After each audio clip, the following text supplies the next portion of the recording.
It was an ordinary day at the Galactic Academy, where students from different planets gathered to learn about the diverse species in the universe. Today's class was all about biology, and Professor Zelor, a tall, thin alien with bluish skin and glowing eyes, stood at the front of the room. He smiled as he prepared to introduce a new species to the curious students. "Today," he began, his voice calm and clear, "we will learn about a species called humans. They come from a planet called Earth, far on the edge of the galaxy." The alien students leaned forward in their seats, excited to learn about another strange species. The room was filled with young aliens of different shapes and sizes. Some had tentacles, others had scales, and a few even had wings. But they all shared one thing in common: none of them had ever heard of humans before. Professor Zelor pressed a button, and a large hologram appeared in the middle of the room. It showed a picture of Earth with its blue oceans and green land. The students looked at it curiously, whispering to one another about the planet's beauty. "Humans live on this planet," Zelor continued, pointing to the hologram, "but their way of life is very different from ours. What makes humans truly unique is that they survive on two very dangerous substances." The students looked confused. What could be so dangerous about Earth? It seemed like a peaceful place. One student, Zorak, a creature with 3 eyes and green skin, raised his hand. "Professor, what substances are you talking about?" Professor Zelor's eyes glowed brighter as he answered, "Humans survive by breathing oxygen and drinking water." A stunned silence filled the room. The students blinked in disbelief. Some even looked around, thinking it must be a joke. Oxygen? Water? Those were some of the most toxic elements known in the galaxy. Zelor could see their confusion. He pressed another button, and a new hologram appeared. This time, it showed a human being. The figure was simple: 2 arms, 2 legs, and a head. But to the alien students, it looked completely bizarre. "Humans," Zelor explained, "breathe in oxygen from the air, and they must drink water to stay alive. Without these substances, they would die." The students gasped. Zorak shook his head, clearly shocked. "But Professor, oxygen is deadly." "We can't even go near it. It destroys cells. And water? How can they drink it? That would melt us from the inside." Professor Zelor nodded. "Yes, that's true for many species, including us. But for humans, it's normal. Their bodies have evolved to survive in these conditions." The students began to murmur, talking quickly among themselves. It seemed impossible. How could any species survive in such a dangerous environment? One student, Rila, a small insect-like creature with bright yellow wings, spoke up. "Are they monsters, Professor? Do they have some special powers?" Zelor chuckled softly. "No, they aren't monsters, Rila. They're just highly adaptable.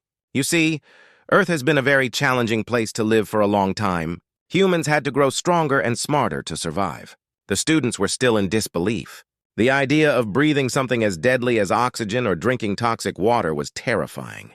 Another student, Vorn, a tall, armored alien, leaned forward and asked, "What else can they do? If they can survive that, what else are they capable of?" Professor Zelor paused, a knowing smile on his face. "That," he said mysteriously, "is something we'll learn in the next lesson."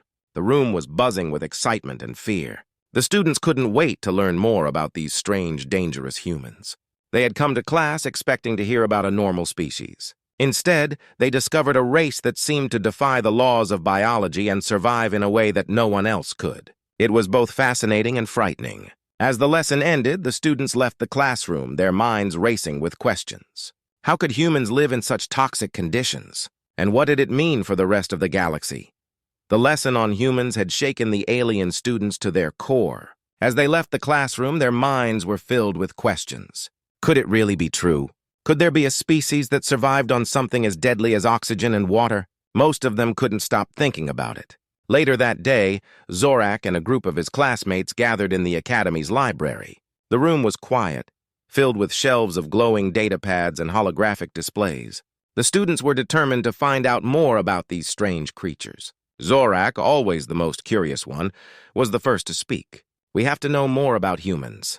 I mean, how can they live with those toxins? There must be something special about them." Rilla, the small insect-like alien with yellow wings, nodded nervously. "It's hard to believe. I still don't understand how their bodies don't just melt." She shuddered at the thought, her wings fluttering. The group quickly gathered around a large holoscreen. Vorn, the tall, armored alien, tapped a few buttons, and information about humans appeared before them. The screen showed detailed reports, images of Earth, and even videos of humans. The students leaned in closer, eager to learn more, but also a bit afraid of what they might find. As they read through the data, their fear only grew. Humans, it seemed, lived in one of the harshest environments in the galaxy. Earth was full of extreme weather, strong gravity, and dangerous animals. There were floods, storms, and volcanoes that could erupt at any time. And yet humans thrived there. They built cities, developed advanced technology, and traveled across their planet with ease. "How are they not dead?" Rila asked, her voice trembling. "Our species would never survive in a place like that." Vorn, always the serious one, crossed his arms. "It's not just their environment. Look at this." He pointed to a section of the report that described human physiology. "Their bodies are strong. They heal faster than most species, and their muscles are built to handle high gravity. It's like they're built for survival." Zorak's eyes widened. "And they need oxygen and water to live. They don't just survive on it, they depend on it.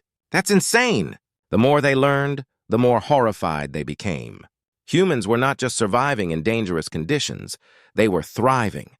The students found records of humans exploring their planet, climbing mountains, and diving into deep oceans. Each discovery seemed more impossible than the last. At one point, the group came across a video showing humans in a space station. The students watched in silence as the humans floated in zero gravity, calmly working with machines and talking to one another. They were out in the cold, dark vacuum of space, something that would be a nightmare for most species. But these humans didn't seem scared at all. "I don't get it," Zorak said, shaking his head. "How can they be so calm? Don't they know how dangerous their own planet is?" Vorn grunted. "Maybe danger is normal for them. Maybe they're used to living with death around every corner." The thought sent a chill through the group. If humans were so used to danger, what did that mean for the rest of the galaxy? Could humans become a threat to other species? Zorak couldn't shake the feeling that they were missing something important. Rila, who had been quiet for a while, finally spoke up. "Do you think humans are dangerous? I mean, if they can survive all that, what else can they do?" The question hung in the air, heavy and unsettling. The more they learned about humans, the more they realized how little they understood. These beings could survive in toxic environments, handle extreme weather, and adapt to almost anything. What if humans weren't just surviving? What if they were evolving into something even stronger? As the group sat in the library, fear began to creep into their hearts. Humans were no longer just strange creatures from a distant planet.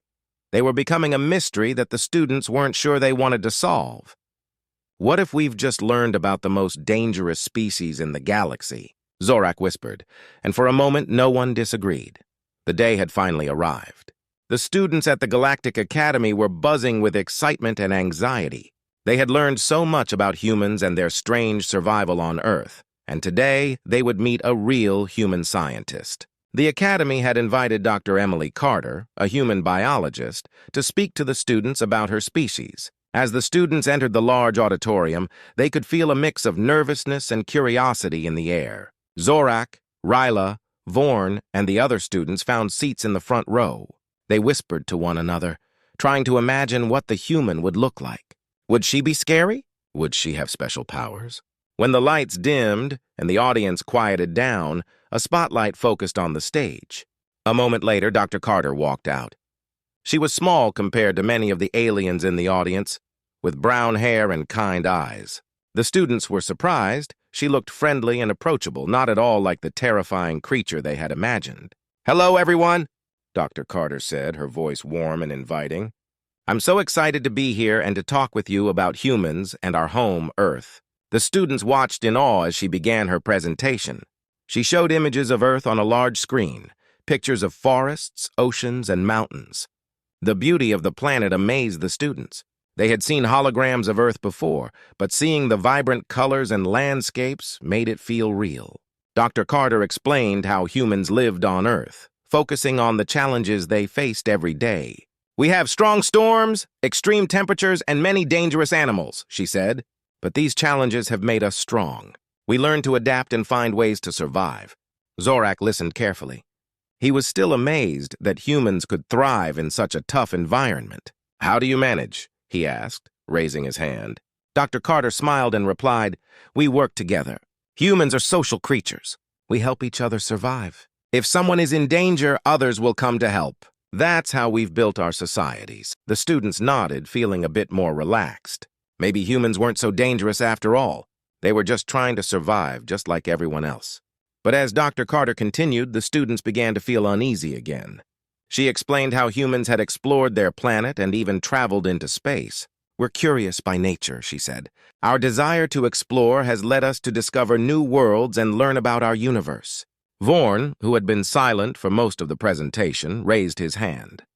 "Are you not afraid?" he asked bluntly. "If your planet is so dangerous, why do you go outside? Why do you explore space?" Dr. Carter paused for a moment, considering her answer. "Fear is part of being alive," she said thoughtfully, "but we don't let it control us. Instead, we learn to manage it. Every time we take a step into the unknown, we grow stronger." The students were fascinated, but still apprehensive. If humans could face their fears so boldly, what else could they do? Dr. Carter continued her talk, sharing stories of human explorers and scientists who ventured into the wildest parts of Earth and beyond. The students listened with rapt attention, captivated by her words. As the presentation ended, Dr. Carter invited questions. Zorak raised his hand again, his heart racing. "If humans can survive in such dangerous places, does that make you a threat to us?" The room fell silent. Dr. Carter looked at Zorak, understanding the fear behind his question. "I can see why you might think that," she replied gently. "But we're not here to harm anyone. We believe in peace and cooperation. Just as you want to understand us, we want to understand you." Rila felt a weight lift off her shoulders. Maybe humans weren't the monsters they had feared. Maybe they were simply beings with their own challenges and fears. The students began to see humans in a new light, curious, brave, and determined. As the auditorium filled with applause, the students felt a mix of emotions. They were still unsure about humans, but one thing was clear. They had learned that understanding was the first step toward peace. With the human visitor, they realized that there was more to discover about the species they once feared. The students left the auditorium, their minds racing with new ideas. The visit had opened their eyes, but it had also raised new questions. What did it mean to be strong? What did it mean to survive? And could they ever truly understand a species so different from their own? The days following Dr. Carter's visit were filled with excitement and discussion among the students at the Galactic Academy. Zorak, Rila, Vorn, and their classmates found themselves reflecting on everything they had learned about humans. They were no longer just strange creatures, they were beings with stories, challenges, and strengths. As Zorak walked through the academy hallways, he noticed posters on the walls. Each one displayed facts about different species, including humans. He paused in front of a large poster that showed a human standing next to an alien, both smiling. The caption read, "Understanding leads to respect." Zorak felt a sense of pride swell in his chest. They were learning about humans, and it felt important. In class, their teacher encouraged the students to discuss their feelings about the human race. "How has your perception of humans changed?" she asked, looking around the room.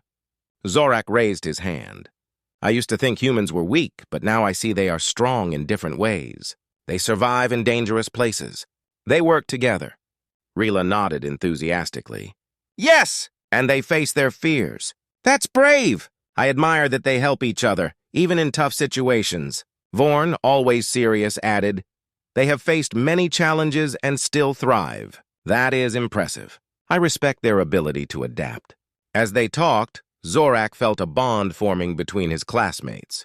They shared stories of their own struggles, realizing that every species had its challenges. Even though they looked different, they all faced similar fears and difficulties. After class, Zorak and his friends decided to explore the Academy's archives. They wanted to learn more about humans and their world. They found a section dedicated to Earth and its cultures. The more they read, the more fascinated they became. There were stories of human artists, scientists, and explorers who had accomplished amazing things despite their harsh environment. One particular story caught Zorak's attention. It was about a group of humans who had worked together to save a village from a massive storm. They built barriers, helped their neighbors evacuate, and provided support.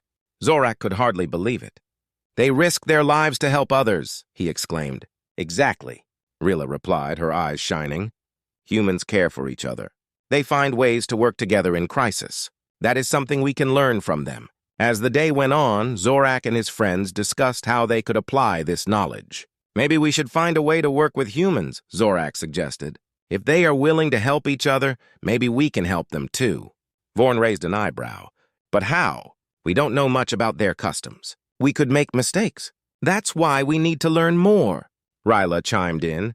"We could organize a project, something that involves both our species. We could find common ground." Zorak's heart raced at the idea. "Let's propose a joint project, something that can help both aliens and humans understand each other better." The excitement in the room was palpable. They began brainstorming ideas and discussing how to present them to their teacher. They could create a cultural exchange program where students from both species could spend time learning about each other's worlds. They would explore art, science, and even cooking. The thought filled Zorak with hope. Later that week, the students gathered in the auditorium once more, this time to present their idea. They stood in front of their peers and teachers, each one eager to share their thoughts. Zorak spoke first, his voice steady.